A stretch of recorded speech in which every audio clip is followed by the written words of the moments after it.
chers compatriotes, habitants du Nord Kivu en particulier, et ceux du Congo en général.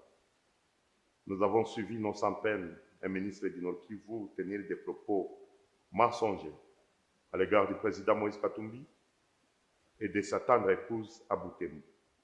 Par souci de vérité et par respect que nous avons au peuple congolais, contrairement à cette génération de gens qui ont conçu la politique comme étant un art de mensonge. On a menti aux gens qui Vignongue là-bas qui vont construire dans les parcs, qu'ils auront des documents dans les parcs. Jusqu'à aujourd'hui, ces documents-là, ils ne les ont jamais eu. On a menti aux gens à Goma qu'on va déplacer les poteaux de haute tension, aller demander aux habitants de haute tension si on a déjà déplacé un seul poteau.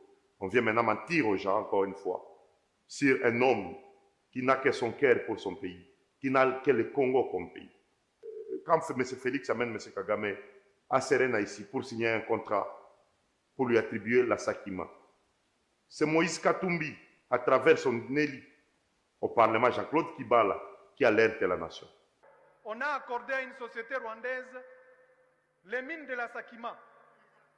La Sakima, c'est tout le Kivu. C'est de Maniema, Sud Kivu et Nord Kivu. Commençons par nous retirer de cet accord. Nous avons signé des accords avec le Rwanda sur la Sakima, sur le traitement et la transformation des minéraux au Rwanda. Le Rwanda a installé une raffinerie à Kigali. Là. Ils n'ont pas de l'or. Une usine de raffinerie coûte 5 millions, honorable président. 5 millions de dollars. Je ne veux pas vous dire combien d'argent nous gaspillons ici dans les tralala. 5 millions. Et nous allons ici crier tous les jours, on nous fait la guerre, alors que nous alimentons nous-mêmes les gens qui nous fassent la guerre. Qui dénonce ces contrats, qui alerte que la Sakima part de la Grande Barrière jusqu'au Maniema là-bas. C'est une partie du Congo qui était cédée au Rwanda par Félix Tshisekedi. Quand Félix Tshisekedi disait aux Congolais que Kagame était partenaire fiable, c'est Moïse Katumbi qui l'envoyait. Donc Paul Kagame est un partenaire fiable à vos yeux? Ah oui, absolument. Et nécessaire pour la paix et la sécurité dans la région. Quand Félix Tshisekedi disait aux Congolais que l'Ouganda et les Rwandais sont nos voisins, on doit rester ensemble, on doit vivre ensemble, ce sont ses frères. Est-ce que c'est Katumbi qui disait de le dire? Je ne vois pas comment, en continuant à traiter Paul Kagame ou Yoweri Museveni d'agresseurs, de grands méchants loups, de diables et de tout ce que vous voulez, que je ne vois pas comment on peut réussir à obtenir justice et réparation. Quand Félix Tshisekedi a amené Kagame au funérailles de son père, et cette IDPS a une longue histoire avec les Rwandais.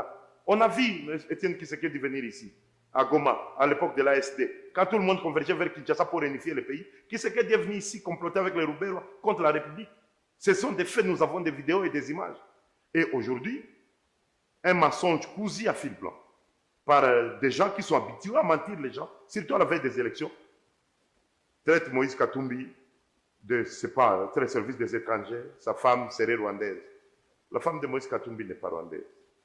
Dans l'East African Community Force, Félix Tshisekedi a amené beaucoup de pays, les Ougandais. Il manquait qu'il amène seulement ses frères rwandais.